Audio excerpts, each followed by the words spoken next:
Just a little quick update. I just installed some custom CV axles on my car.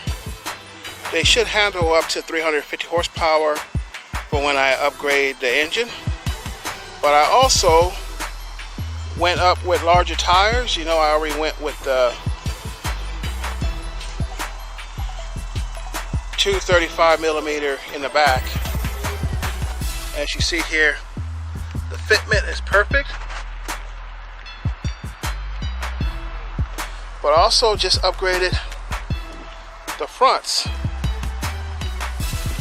As you can see here, I got a lot more width, and I got just enough clearance, even with the 1-inch lowering springs, where nothing will rub.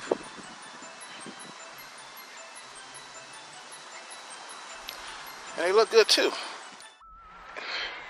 And it doesn't look bad at all. I like it.